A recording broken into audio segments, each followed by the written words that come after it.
The stagecoach rattled into Central City, Colorado on a bitter November morning in 1876, carrying 3 women who had answered advertisements for brides and 1 woman who was running for her life.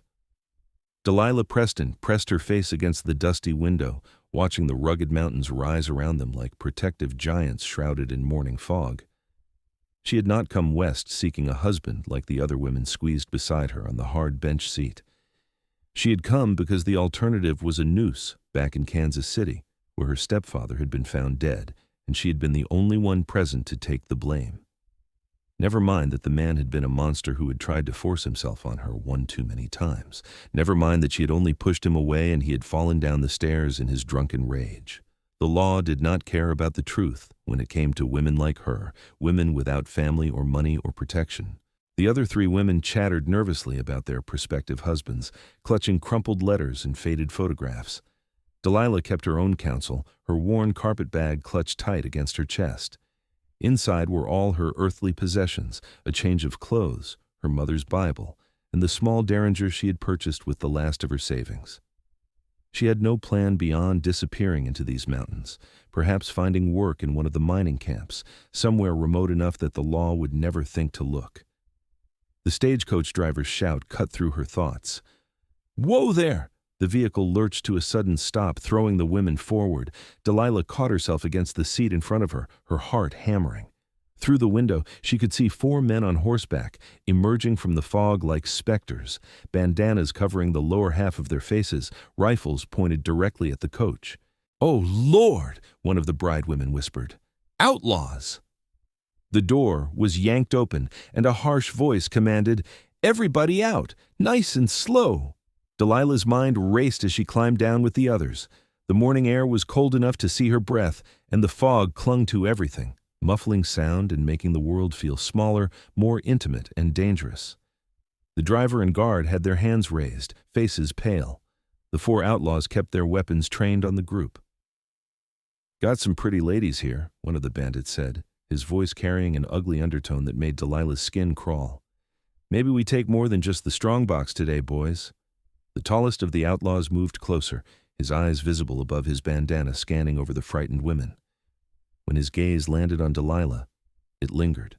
Something in her green eyes must have caught his attention, some spark of defiance she could not quite hide even in her fear. "This one's got spirit," he said, reaching toward her. The crack of a rifle shot split the air. The outlaw jerked back, his hat flying off his head. Another shot kicked up dirt at the feet of the horses, which reared and screamed. The bandits scrambled, trying to control their mounts and locate the shooter, but the fog made it impossible. Another shot rang out, this one striking the rifle right out of the tall outlaw's hands. "Next one goes through flesh instead of steel," a deep voice called from somewhere in the white mist. "Ride out now while you still can." The outlaws did not need to be told twice. They spurred their horses and disappeared back into the fog at a gallop, leaving nothing but hoofprints in the dirt and the abandoned rifle. For a long moment, nobody moved. The women huddled together. The driver and guard still had their hands half raised, and everyone stared into the fog trying to see their savior. He materialized slowly, like something conjured from the mountain itself. He was the largest man Delilah had ever seen, easily 6.5 feet tall with shoulders so broad they seemed to block out the world behind him. Long dark hair fell past his collar, and a thick beard covered his jaw. He wore buckskin and fur and carried his rifle with the ease of a man who had been born with a weapon in his hands. His eyes were a startling blue, pale as ice, and they were fixed directly on Delilah. "You folks all right?" His voice was gravelly but not unkind. The driver found his tongue first. "Yes, sir. Thank you, sir. Thought we were done for."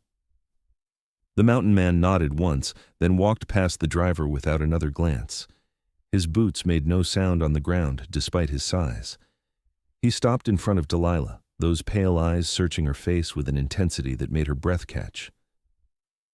"You are not like the others," he said quietly. It was not a question. Delilah lifted her chin, meeting his gaze even though her heart was pounding. "What makes you say that?" "They are afraid of the outlaws. You are afraid of something else." He paused. "Someone is hunting you." She wanted to deny it, but something in his eyes told her he would see through any lie. This close, She could see the scars that marked his hands and forearms, evidence of a hard life lived in wild places.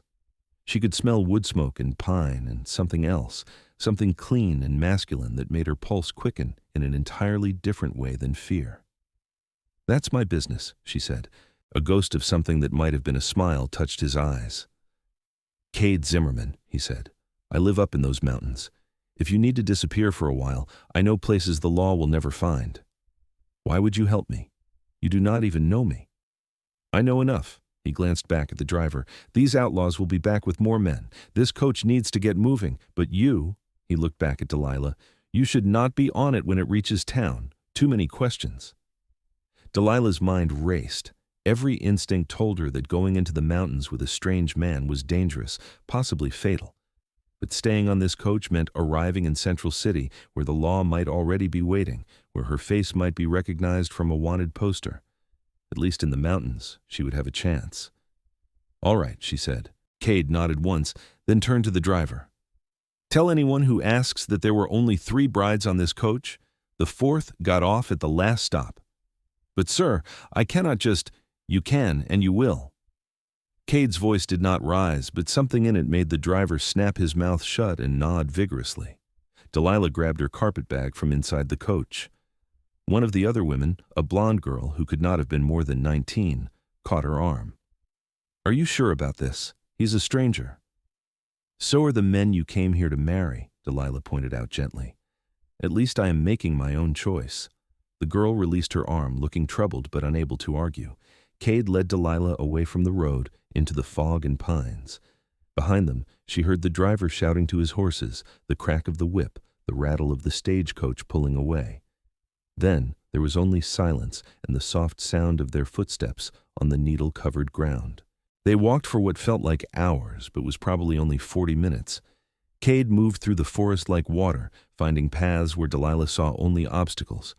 He did not speak, but twice he reached back to help her over particularly rough terrain, his hand swallowing hers, his grip strong but careful. Each time, Delilah felt that same strange flutter in her chest, an awareness of him that went beyond simple gratitude. The fog began to lift as they climbed higher, revealing a landscape of stunning beauty. Pine forests stretched in every direction, and in the distance, snow-capped peaks pierced the sky. They came to a clearing where a sturdy cabin stood, built from logs and chinked with what looked like a mixture of mud and moss. Smoke rose from the stone chimney, and a small barn stood nearby. It was isolated and perfect, exactly the kind of place where someone could vanish. "You live here alone?" Delilah asked. "Mostly. Sometimes I go weeks without seeing another soul." Kade pushed open the cabin door. "It is not fancy, but it is warm and safe." The interior was surprisingly clean and well organized. A large stone fireplace dominated one wall, with a cookstove beside it. A rough-hewn table and chairs sat in the center of the room, and she could see a bed in one corner, neatly made with what looked like bearskin blankets. Shelves held supplies and books, more books than she would have expected. Hunting trophies and furs decorated the walls, and various tools hung from pegs near the door. "You can have the bed," Kade said, setting his rifle on pegs above the fireplace. "I will sleep in the loft." Delilah looked up and saw a ladder leading to a small loft space she had not noticed before. "I cannot take your bed." "You can and you will." He moved to the stove and began stoking the fire. "Now, are you going to tell me what you are running from, or do I have to guess?" Delilah set down her carpetbag and sank into one of the chairs, suddenly exhausted. The fear and tension of the past weeks came crashing down on her all at once. "They say I killed my stepfather back in Kansas City. They say I murdered him for his money, even though he did not have any money, even though he was a drunk who spent everything on whiskey and cards." Kade did not look at her, just kept working at the stove. "Did you kill him?" "No," her voice was firm. "He came at me drunk one night, tried to force himself on me. I pushed him away and he fell down the stairs. Broke his neck. But I was the only one there, and his friends all swore he was a good man, that I must have been the problem. The sheriff came for me the next morning. I ran." "How long ago?" 3 weeks. I've been traveling ever since, changing coaches, covering my trail as best I could. I thought if I could get far enough west, somewhere remote enough, I could start over." Kade finally turned to look at her, and his expression was unreadable. You thought right. The law does not have much reach up here in these mountains, and what reach it does have moves slow. If you stay hidden for a while, they will give up looking. Men get killed in Kansas City every day. Eventually, they will move on to the next tragedy. You believe me? Delilah heard the vulnerability in her own voice and hated it. I do. He poured water from a bucket into a kettle and set it on the stove. I have known plenty of men who needed killing. Sounds like your stepfather was one of them. Something in Delilah's chest loosened, a knot she had not realized she was carrying. This stranger believed her when her own neighbors had not, when the law had not, when even the other women at the boarding house where she had lived had whispered behind her back. Why are you doing this? She asked. Helping me? Kade was quiet for a long moment, staring into the fire. When he spoke, his voice was rough. 10 years ago, my sister was accused of stealing from the family she worked for back in Ohio. She was innocent, but they did not care. They were rich, she was poor, and that was all that mattered. She ended up in prison, died of fever 6 months later. She was 17. I am sorry. He shook his head. I learned something from that. The law is not always justice. Sometimes justice is helping someone the law wants to hurt. They fell into silence, but it was a comfortable one. Kade made coffee and produced some bread and dried meat from his stores. They ate together at the table, and Delilah found herself watching him. He moved with such confidence, such surety in his own space. Everything about him spoke of competence and strength. His forearms, visible where he had rolled up his sleeves, were corded with muscle and marked with old scars. His hands were large and calloused, but handled the tin cups and plates with surprising gentleness. How long have you lived up here? She asked. 7 years. After my sister died, I could not stay in civilized places anymore, could not stand the hypocrisy of it all, the way people pretended they cared about right and wrong when really they just cared about protecting their own. So I came west, kept going until I found a place empty enough that I did not have to deal with people anymore. Do you ever get lonely? He met her eyes across the table, and something passed between them, a spark of connection that made Delilah's breath catch. Sometimes, he admitted, but lonely is better than being around people who make you wish you were alone. She understood that sentiment more than she could say. I used to think I needed people, needed to be part of a community. But after what happened, after seeing how quickly they all turned on me, I realize I do not need anyone. Maybe. Kade leaned back in his chair, studying her. Or maybe you just have not met the right people yet. The way he looked at her made Delilah's pulse quicken. She had to remind herself that she had known this man for only a few hours, that she was dependent on his charity, that trust was a luxury she could no longer afford. But something about Kade made her want to trust anyway, made her want to believe that not everyone in the world was waiting to betray her. Over the next few days, they fell into an unexpected rhythm. Kade was up before dawn each morning, checking his trap lines and hunting. Delilah insisted on earning her keep, so she took over the cooking and cleaning, mending his clothes and organizing his supplies. It felt strange playing house with this mountain man, but it also felt oddly right, as if some part of her had been waiting for exactly this. Kade was not much of a talker, but when he did speak, his words were thoughtful and often surprising. He told her about the wildlife in these mountains, the patterns of the seasons, the way the land spoke to those who knew how to listen.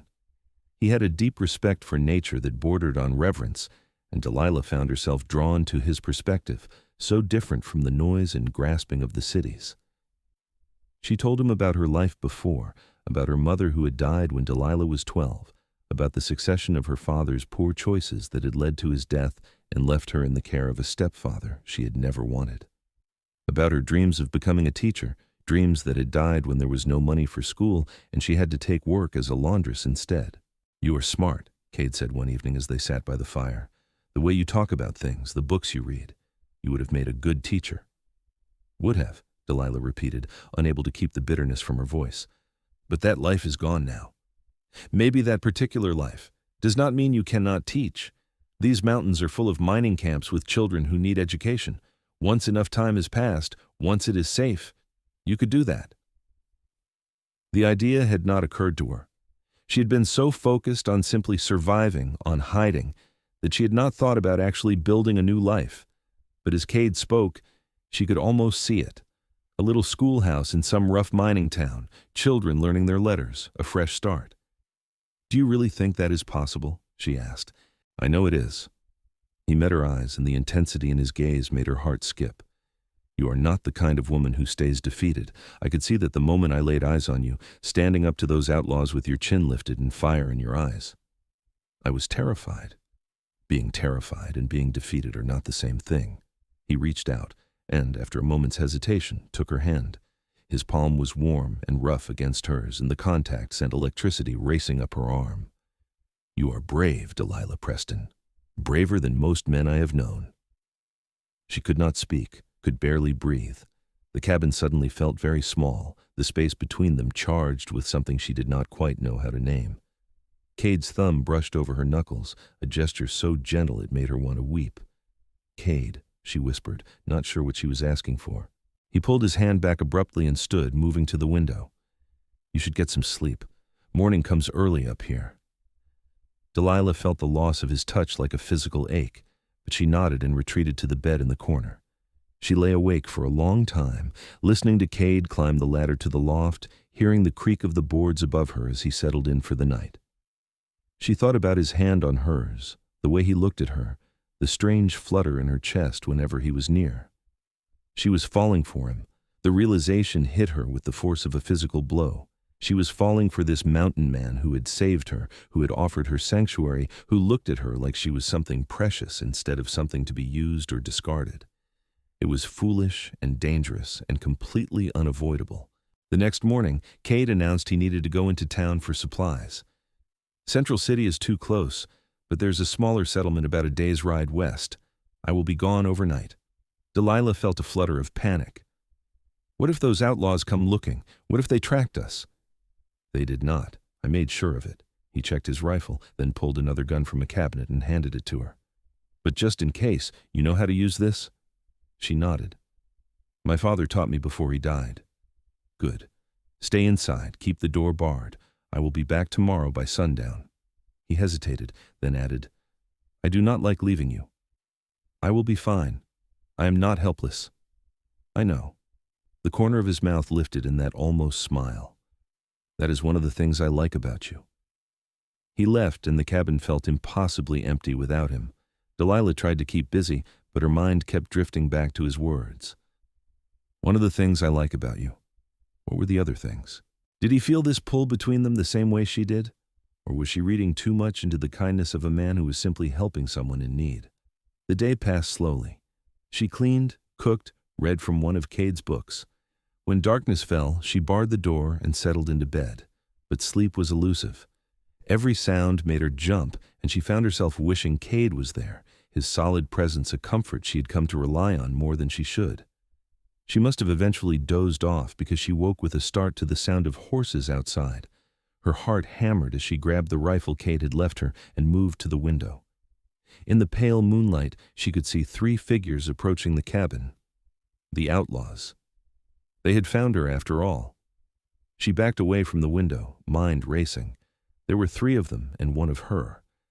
The cabin was sturdy, but if they decided to burn it down, she would have to come out or die in the flames. She checked the rifle, made sure it was loaded, then positioned herself behind the table where she would have a clear shot at the door. "We know you are in there, girl," a voice called out. It was the tall outlaw from the Stagecoach, the one whose hat Kade had shot off. "That mountain man is not here to protect you now. Come out peaceful, and maybe we will go easy on you." Delilah's hands were shaking, but she kept the rifle trained on the door. "Go away or I will shoot." Harsh laughter answered her. "You hear that, boys? She is going to shoot us with what, that pretty little mouth?" "With the Winchester rifle I am holding," Delilah called back, trying to keep her voice steady. "The same one that drove you off the first time." There was a pause, then muttering she could not quite make out. Then the tall one spoke again. "That mountain man killed our friend, shot him when he tried to come up this mountain yesterday looking for you. So we are here for 2 reasons now, to get you and to burn down his cabin. An eye for an eye, as the good book says." Horror filled Delilah. They were lying. They had to be lying. Kade was too skilled, too careful to be caught by these men. But doubt gnawed at her. What if something had happened? What if he had been ambushed? "I do not believe you," she said, but her voice wavered. "Believe what you want. Does not change the fact that he is bleeding out in a ravine about 5 miles from here. Does not change the fact that you are alone and we are not leaving without you." The door shuddered as one of them slammed into it. The bar held, but Delilah knew it would not last long against 3 determined men. She aimed at the door, waiting, her finger on the trigger. When it burst open, she would have 1, maybe 2 shots before they rushed her. The door shuddered again. Wood cracked. Delilah's heart was pounding so hard she thought it might burst. She said a silent prayer for herself, for Kade if he was truly hurt, for the chance to survive this night. The third impact splintered the bar. The door flew open. Delilah fired. Her shot went wild in her panic, embedding in the doorframe instead of flesh. The outlaws rushed in. She tried to aim again, but one of them grabbed the rifle barrel and yanked it from her hands. She screamed and fought, kicking and clawing like a wildcat, but there were too many of them. Hands grabbed her arms, her hair, dragging her toward the door. "Feisty one of them laughed, "going to enjoy breaking that spirit." Then a sound like thunder split the air, and the man holding her left arm suddenly let go. She saw him fall, a red stain spreading across his chest. Another shot, and the second outlaw crumpled. The third released her and spun, reaching for his gun, but a massive shape barreled out of the darkness and slammed into him with enough force to send them both crashing to the floor. It was Kade, his face a mask of fury, his fists hammering into the outlaw with brutal efficiency. The man tried to fight back, but it was like watching someone try to fight a grizzly bear. In seconds, it was over. The outlaw lay unconscious on the cabin floor, and Kade was standing over him, breathing hard, his knuckles bloody. Then he turned to Delilah, and his expression shifted from rage to concern so quickly it made her dizzy. "Are you hurt? Did they touch you?" She shook her head, unable to speak. Her legs gave out, and suddenly Kade was there, catching her, pulling her against his chest. She could feel his heart pounding, could feel the tension in his muscles, the barely contained violence still coiling through him. "I thought you were dead," she gasped. "They said they killed you." "They tried." His arms tightened around her. "Ambushed me on the way back. I dealt with 2 of them, but the third got away. I rode hard to get back here, knew they would come for you. I'm sorry I was not faster." Delilah pulled back enough to look up at him. In the moonlight streaming through the open door, his face was all hard angles and shadows, his eyes blazing with something fierce and protective. "You came back." "Of course I came back." His hand came up to cup her face, his thumb brushing her cheekbone. "Did you think I would leave you to face them alone?" "I did not know what to think. I barely know you." "You know enough." His voice dropped to a rough whisper. "And I know enough. I know you are brave and smart and stronger than you think. I know that letting you walk into that fog with me was the best decision I have made in years. I know that somewhere in these past days you stopped being someone I was helping and became someone I cannot imagine living without." Delilah's breath caught. "Kade, I know it is too soon. I know you probably think I am mad, but up here in these mountains, life is too short and too hard to waste time pretending we do not feel what we feel." His other hand came up, framing her face, and he looked at her with an intensity that made her knees weak. "I'm falling in love with you, Delilah Preston. Have been since the moment I saw you standing up to those outlaws with fire in your eyes. Tell me I am not alone in this."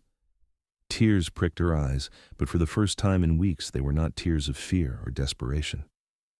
"You are not alone," she whispered. "I feel it too. I tried not to, tried to tell myself it was just gratitude or loneliness, but it is more than that. So much more." He kissed her then, and it was like coming home to a place she had never been. His lips were gentle despite his size, almost reverent, as if he was afraid she might break. She kissed him back with all the pent-up emotion of the past weeks, all the fear and relief and desperate hope that maybe, just maybe, she could have something good come from all this pain. When they finally pulled apart, they were both breathing hard. Kade rested his forehead against hers, his hands still cupping her face. "I need to deal with these men," he said quietly. "The 2 I shot are dead. This one," he glanced at the unconscious outlaw, will be on the next stage out of here with a warning that if he or his friends ever come near you again, they will not walk away. What about the law? If you take him into town, I am not going into Central City. There's a marshal in that settlement I went to, man I trust. He will handle this quietly. Kade's thumb stroked her cheek. No one will know you were here. No one will connect you to any of this. You are safe, Delilah. I will make sure of it. She believed him. More than that, she trusted him in a way she had not trusted anyone since her mother died. What happens now? Now you stay here, stay safe, until enough time passes that no one is looking for you anymore. Then, we figure out the rest together, if you want to. His expression turned uncertain for the first time since she had met him. If you want to stay. With me. Is that what you want? Me staying? More than I have ever wanted anything. The raw honesty in his voice made her heart ache. But I will not trap you here. Once you are safe, once you are truly free, if you want to go somewhere else, start over somewhere new, I will help you do that, even if it means letting you go. Delilah reached up and covered his hands with hers. I do not want to go. I want to stay here with you. I want to build a life in these mountains. Maybe eventually I can teach in one of those mining camps you mentioned. Maybe we can make a home here. A real home. The smile that broke across Kade's face transformed him, made him look younger, less hardened. A home. I like the sound of that. He kissed her again, deeper this time, and Delilah felt something settle in her chest, a sense of rightness she had never experienced before. When he pulled back, his expression was reluctant. I need to take care of this mess. Will you be all right for a few hours? She nodded. I will be fine. Just come back to me. Always, he promised. Kade worked efficiently, loading the bodies onto horses, securing the unconscious outlaw. Before he left, he repaired the door as best he could and made sure Delilah was armed and comfortable. Then he rode off into the darkness, and she was alone again. But this time, the aloneness did not feel like abandonment. It felt like a pause, a brief interlude before he came back. And he would come back. She knew it with a certainty that defied logic, knew it in her bones. She cleaned up the cabin, scrubbing away the evidence of the violence, trying to make it feel like home again. By the time dawn broke over the mountains, painting the sky in shades of pink and gold, she had the place restored to order. She made coffee and breakfast and waited. Kade returned just as the sun cleared the eastern peaks. He looked exhausted, his clothes torn and dirty, but his eyes lit up when he saw her standing in the doorway. He dismounted and walked to her, pulling her into his arms without a word. It is done, he said into her hair. The marshal believed my story about defending a woman from outlaws. The survivor is being charged with attempted murder and robbery. He will be in prison for a long time. The others are buried. And I made sure your name was never mentioned. As far as anyone knows, you were never here. Relief flooded through her. Thank you. You do not have to thank me for protecting you. That is what you do for the people you love. The people you love. The words hung in the air between them, precious and terrifying and wonderful. Delilah pulled back to look at him. Say that again. What? That you love me. I need to hear it in the daylight, when we are not in danger, when it is just us and the truth. Kade's expression softened. I love you, Delilah Preston. I know it has only been a few days. I know by all rights it should take longer. But I have lived alone in these mountains for 7 years, and in that time, I've learned to recognize what matters. You matter. You matter more than anything. I love you too, she said, and saying the words out loud made them real in a way thinking them had not. I love your strength and your kindness, and the way you see me is more than what happened to me. I love that you believe in me. I love that you make me feel safe. He kissed her then, slow and sweet, and it felt like sealing a promise. When they finally went inside, Delilah felt as if she was crossing a threshold in more ways than one. This cabin was no longer just a hiding place, it was home. The weeks that followed were some of the happiest of Delilah's life. The weather grew colder as November turned to December, and the first heavy snows began to fall. Kade taught her how to read the forest, how to track animals, how to survive in this harsh but beautiful land. She taught him things too, though they were subtler lessons about softness and tenderness, about letting someone in. They fell into a routine that felt like a dance. He would hunt and check traps, she would cook and keep the cabin warm. In the evenings they would sit by the fire and talk for hours, or sometimes just sit in comfortable silence, her head on his shoulder, his arm around her. On cold nights, Kade came down from the loft and they would share the bed, wrapped in each other's arms, their bodies generating heat that had nothing to do with the fire. He kissed her often with a reverence that never faded, and slowly, carefully, those kisses deepened. He was always gentle, always asking permission with his eyes and his hands, and when they finally came together one night as the snow fell soft and silent outside, it was with a tenderness that brought tears to Delilah's eyes. He made her feel cherished, worshipped, like she was the most precious thing he had ever held. Afterwards, lying tangled together under the bearskin blankets, Kade traced patterns on her bare shoulder and said, "Marry me," Delilah's breath caught. "What?" "Marry me. We cannot go to a church, not yet, but we can make our promises to each other here. In front of God and these mountains, we can pledge ourselves. Then, when enough time has passed, when it is safe, we will make it legal in town. But I do not want to wait to call you my wife. I do not want to waste another day." She turned to look at him, saw the vulnerability in his eyes, the hope. "Yes," she said simply. "Yes, I will marry you." They made their vows the next morning, standing outside in the fresh snow with the dawn breaking over the peaks. There were no witnesses except the forest and the mountains and whatever divine presence watched over such things. Kade held both her hands and spoke his promises in that rough, steady voice, promising to protect her, to cherish her, to stand beside her through whatever came. Delilah spoke hers through happy tears, promising to love him, to build a life with him, to be his partner in all things. When they kissed to seal their vows, it felt as real and binding as any church ceremony. More real, perhaps, because it was just them and their truth, unvarnished and honest. The winter deepened, and they became snowbound in the cabin for weeks at a time. But Delilah did not mind. She had everything she needed within these log walls. They made love, cooked together, read aloud to each other from Kade's collection of books. He told her stories of his years in the mountains, of close calls with bears and mountain lions, of the harsh beauty of the land. She told him her dreams, the life she wanted to build, and he listened like every word was important. "When spring comes," he said one night as they lay in bed, "we will go to that mining camp I told you about, far enough from Central City that no one will recognize you, but close enough that we can still come back here when we want to. You can start teaching if you want to. I can work as a guide or a hunter. We can build a real life, Delilah." "We already have a real life," she said, but she understood what he meant. They had a hiding life, a winter cocoon. But eventually, they would need to rejoin the world, at least a little. "Do you ever regret it?" she asked quietly. "Taking me in? Your life was simple before I came along."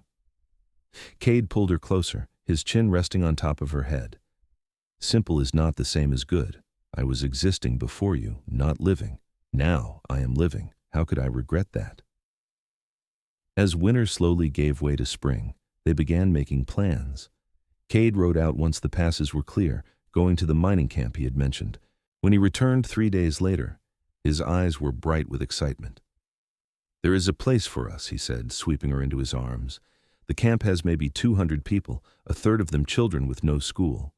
They are desperate for a teacher, and they need hunters and guides. We can make good money there, save up, maybe build our own place." "What about me? What if someone recognizes me from a wanted poster?" "I checked. There are no posters west of the divide. Whatever search there was for you, it has moved on. You are free, Delilah. Truly free." She burst into tears, and Kade held her while she cried out months of fear and tension. When she finally composed herself, she pulled back and smiled at him through her tears. "Then let us go.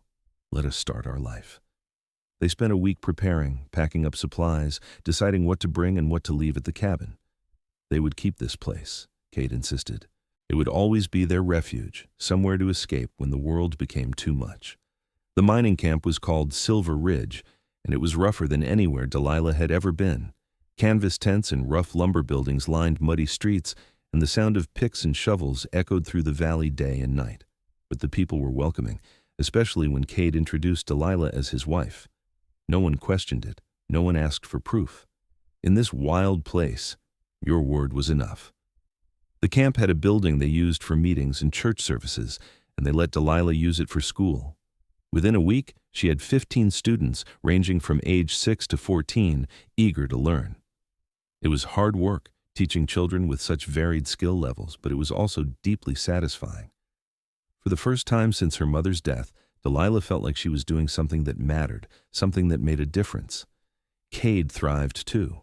His skills as a hunter and tracker were in high demand, and he made good money guiding miners to new sites and bringing back meat for the camp. They rented a small cabin on the edge of Silver Ridge, and in the evenings they would sit on the porch and watch the sunset paint the mountains in shades of purple and gold. "Happy?" Kade would ask, and Delilah would nod because she was. Happier than she had ever imagined being. 6 months after they arrived in Silver Ridge, Kade surprised her by announcing they were going into a larger town for the weekend. "There's a proper church there," he said, "and a real minister. I want to marry you again, legally this time. I want it official. But what if there are questions? What if there will not be? Trust me." He was right. The minister was a kind, older man who asked no questions beyond their names and whether they were of age and willing. They stood in the small church with 2 miners as witnesses and said their vows again. And this time, when Kade slipped a simple gold band on her finger, it came with a piece of paper declaring them husband and wife in the eyes of the law. That night, in the hotel room Kade had rented, they celebrated their official marriage with a passion that left them both breathless and laughing. Later, wrapped in his arms, Delilah thought about how far she had come from that terrified woman on the stagecoach. She had been running for her life, expecting nothing but more fear and uncertainty. Instead, she had found love, purpose, and a future. "What are you thinking?" Kade murmured against her hair. "That I am the luckiest woman in the world." "I am the lucky one. You made me human again, Delilah. Before you, I was just surviving, just existing. You gave me a reason to live instead of just not dying." She turned in his arms to face him. "We saved each other, I think." "Maybe so." He kissed her forehead. "I have been thinking about something." "What?" "I want to expand the cabin, make it bigger, more comfortable, because I am hoping that in a year or 2 it will not just be the 2 of us anymore." It took Delilah a moment to understand what he was saying. When she did, warmth flooded through her. "You want children. I want your children. I want little girls with your green eyes and your stubborn chin. I want boys I can teach to respect women and hunt and read books. I want a family, Delilah. With you." She kissed him, pouring all her love and hope into it. "I want that too. More than anything." "No rush," he assured her. "When the time is right, it will happen. But knowing we both want it, that's enough for now." The months turned into years, and their life in Silver Ridge grew richer and more textured. Delilah's school expanded until she had nearly 30 students and had to hire an assistant teacher. Kade's reputation as a guide grew, and he began leading expeditions for wealthy Easterners who wanted to experience the wilderness. They saved their money carefully, and every summer they would spend a few weeks back at the mountain cabin, just the 2 of them, reconnecting with the place where their love had first bloomed. It was during one of those summers, 2.5 years after they had met, that Delilah realized her monthly courses had stopped. She waited, not wanting to say anything until she was sure, but when another month passed and she began feeling sick in the mornings, she knew. She told Kade one evening as they sat by the cabin's fireplace. He'd been reading, and she'd been mending, and the moment just felt right. "Kade, I am with child." He looked up from his book, and for a moment he just stared at her. Then the book fell from his hands and he was across the room, pulling her into his arms with a gentleness that made her want to cry. "Truly?" "Truly. I'm about 3 months along, I think." He pulled back to look at her, and there were tears on his cheeks. She had never seen him cry before. "We are going to have a baby." "We are going to have a baby," she confirmed, and then they were both laughing and crying at once, holding each other as the magnitude of it sank in. Kade became impossibly protective during her pregnancy. He insisted they spend most of the winter at the mountain cabin where it was quieter and safer, and he cut back his guiding work to stay close to her. Delilah found his hovering both annoying and endearing, but she could not really complain. She felt cherished, protected, loved. Their son was born on a crisp March morning in 1879, with Kade at her side and a midwife from Silver Ridge helping. The labor was long and difficult, and there were moments when Delilah thought she might not survive it. But Kade held her hand through all of it, whispering encouragement and love, and when the baby finally came, when she heard that first lusty cry, every moment of pain was worth it. "A boy," the midwife announced, placing the squalling infant on Delilah's chest. "A big, healthy boy." Delilah looked down at her son, at his red face and dark hair, and felt her heart expand in ways she had not known were possible. She looked up at Kade, who was staring at the baby with an expression of such wonder and love that it made her cry all over again. "He is perfect," Kade said, his voice rough with emotion. He reached out one large hand and gently touched the baby's tiny fist. The infant's fingers immediately wrapped around Kade's finger, holding tight. "Look at that. He has a good grip. He will need it, growing up with you as a father," Delilah said, smiling through her tears. They named him Marcus after Delilah's father, and from that moment on, their life revolved around their son. Kade was a devoted father, patient and gentle despite his size. He would spend hours with Marcus, talking to him, showing him the world, and as the baby grew into a toddler, teaching him about the mountains and the forest.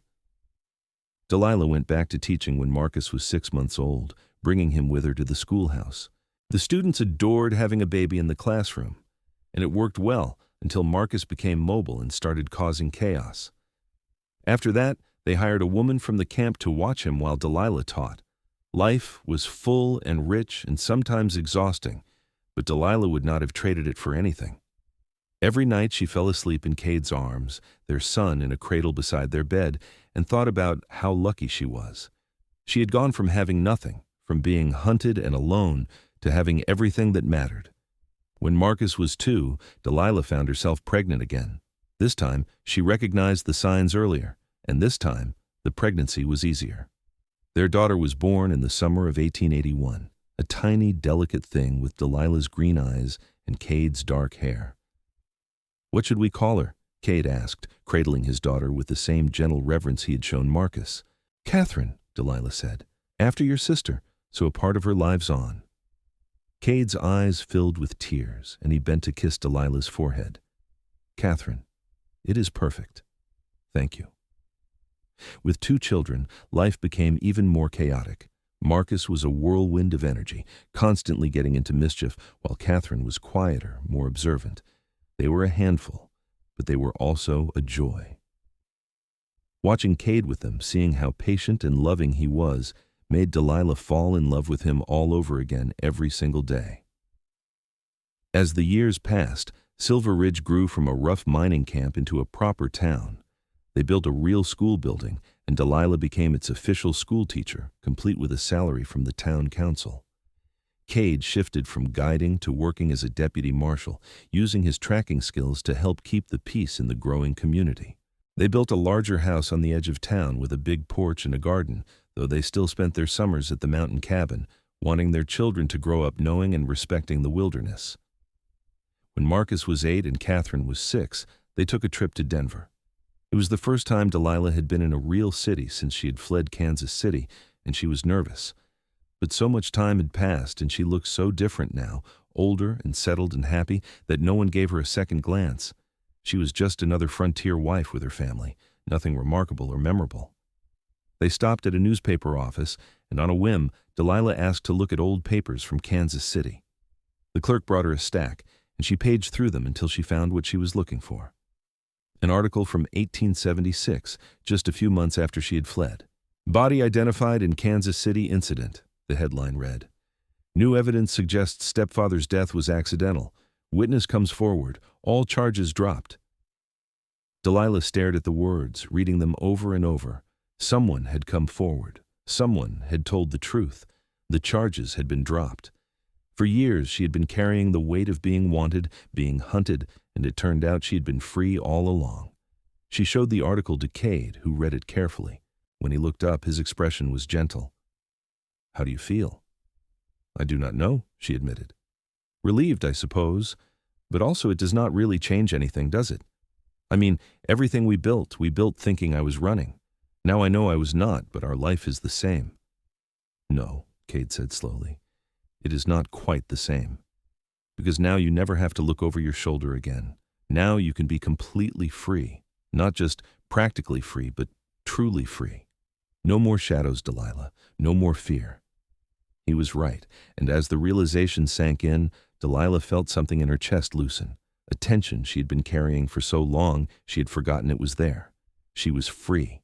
Completely, totally free.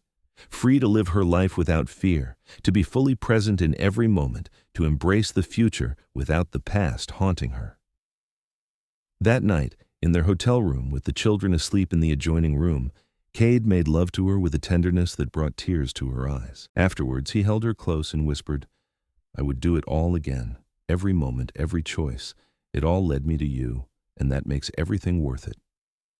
"I love you," Delilah said, the words still as powerful as the first time she had spoken them. "I will love you until the mountains crumble and the stars fall from the sky."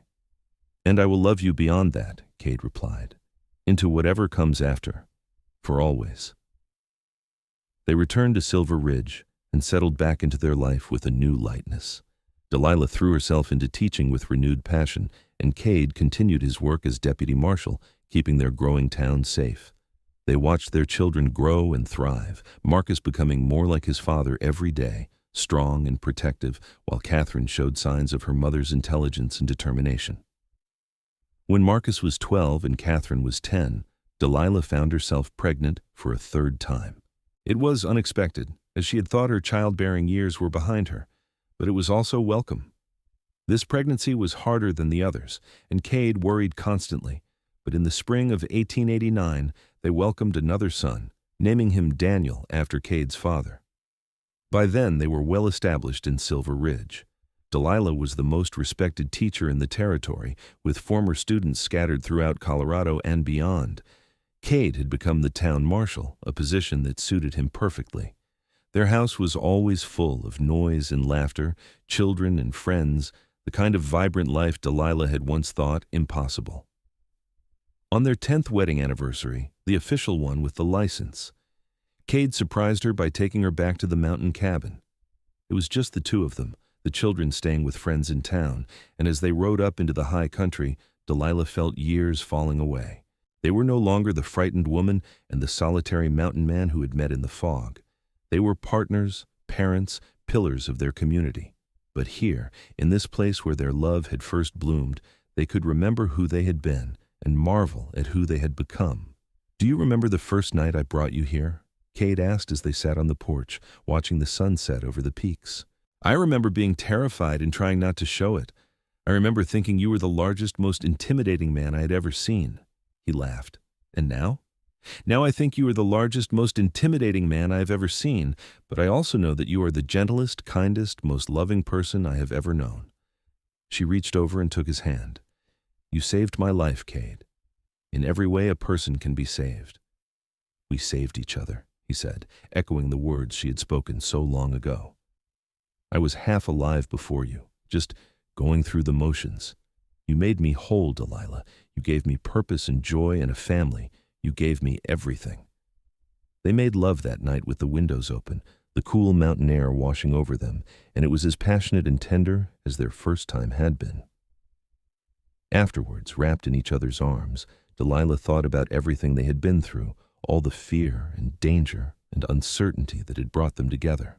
She thought about those outlaws in the fog, about Kade appearing like an avenging angel to save her, about the choice she had made to trust him when every instinct told her to trust no one. "I have never regretted it," she said into the darkness, "going with you that day, not for a single moment." "Good," Kade said, his arms tightening around her, "because I plan on keeping you for at least another 50 years. "Only 50, she teased. "Longer if I can manage it. Forever is not long enough with you." The years continued to pass, bringing changes and challenges. Marcus grew into a man much like his father, eventually becoming a guide and tracker himself. Catherine, brilliant and stubborn, shocked everyone by becoming a doctor, one of the first female physicians in Colorado. Daniel, the surprise late baby, inherited his mother's love of teaching and took over the school when Delilah finally retired at age 55. Kade and Delilah grew old together in the house they had built, surrounded by their children and eventually their grandchildren. On warm evenings, they would sit on the porch, Kade's arm around Delilah's shoulders, and watch the sun set over the mountains. They would remember the young people they had been, the desperate choices and lucky chances that had brought them together, and they would marvel at the life they had built from such unlikely beginnings. When Kade was in his 70s, he finally retired as marshal, though he never really stopped being who he was. He would still lead the occasional hunting trip, still track down lost miners or children who wandered too far from town. And every summer, no matter how old they got, he and Delilah would spend a few weeks at the mountain cabin, just the two of them, reconnecting with the place where their story had begun. "Do you remember the fog?" Delilah asked one evening as they sat by the cabin's fireplace. They were both gray-haired now, their faces lined with the years, but Kade's eyes were still that same piercing blue, and when he looked at her, she still felt like the young woman he had saved all those years ago. "I remember everything," Kade said. "I remember seeing you on that stagecoach, the way you held your head up even though you were terrified. I remember thinking I had never seen anyone braver. I remember knowing in that moment that you were going to change my life, even though I could not have said how." "I remember thinking you were going to kill me," Delilah admitted with a laugh. "You were so big and intimidating, and I had no reason to trust you. But something in me knew I could. Some instinct deeper than fear told me you were safe. I would have died before I let anyone hurt you," Kade said simply. "Then, and every day since." "I know." She reached over and took his hand, their fingers intertwining with the ease of long practice. "We have had a good life, have we not?" "The best life," Kade confirmed. "Better than I ever dreamed possible. You know what the best part is?" "What?" "It is not over yet. We still have years ahead of us, more memories to make, more sunsets to watch." He was right. They had several more good years, years of watching their grandchildren grow, of quiet evenings and laughter-filled family dinners. They celebrated their 50th wedding anniversary, both official and unofficial, surrounded by 3 children, 9 grandchildren, and a community that loved and respected them. When Kade finally passed at the age of 78, it was peacefully in his sleep, with Delilah beside him. She held his hand as he took his last breath, and though her heart broke, she was grateful. Grateful for every moment they had shared, for the life they had built, for the love that had sustained them through everything. She lived for 5 more years after Kade's death, long enough to see Daniel married and Marcus's oldest grandson born. She spent those years teaching the youngest grandchildren to read, tending her garden, and writing down the story of how she and Kade had met. She wanted future generations to know that love could come from the most unlikely places, that courage and trust could lead to miracles. On a cool autumn evening in 1921, Delilah passed away quietly in the mountain cabin, surrounded by her children. She was 84 years old, and she died with a smile on her face, her hand reaching out toward an empty chair as if grasping for someone only she could see. They buried her next to Kade on a hill overlooking Silver Ridge, the mountains rising behind them like sentinels. On her gravestone, beneath her name and dates, her children had carved words from the letter she had left them. "I was lost in the fog, and he found me. We saved each other and built a life more beautiful than I ever dreamed possible. If I have taught you anything, let it be this: trust your heart even when it seems impossible. Love is always worth the risk." Years later, her great-great-grandchildren would find the manuscript she had written, the full story of the Outlaws and the Stagecoach brides and the mountain man who had wanted only her. They published it, and it became a cherished family heirloom, a reminder of where they had come from and the courage it had taken to build something beautiful from fear and desperation. But that came later. In the moment, in the years they had together, Kade and Delilah were simply 2 people who had found each other against all odds, who had chosen love when fear would have been easier, who had built a life and a family and a legacy that would endure long after they were gone. They had been outlaws and fugitives, strangers in the fog, two lost souls who found each other and created something extraordinary. They had been everything the world said they could not be, and they had proven that sometimes the best stories are the ones that start with the impossible and end with forever. The mountain cabin still stands, maintained by the family through generations. On misty mornings when the fog rolls in thick and white, locals swear they can sometimes see two figures walking hand in hand through the pines, a large man with broad shoulders and a woman with her head held high. They say the couple disappears into the fog, their laughter echoing long after they have vanished, a reminder that true love never really dies. It just changes form, becoming part of the land and the stories and the hearts of everyone who comes after. And in Silver Ridge, now a thriving mountain town with paved streets and modern conveniences, there stands a bronze statue in the town square. It depicts a mountain man and a woman standing side by side, their hands clasped, their faces turned toward the peaks. The plaque reads, "Kade and Delilah Zimmerman, founders, teachers, heroes.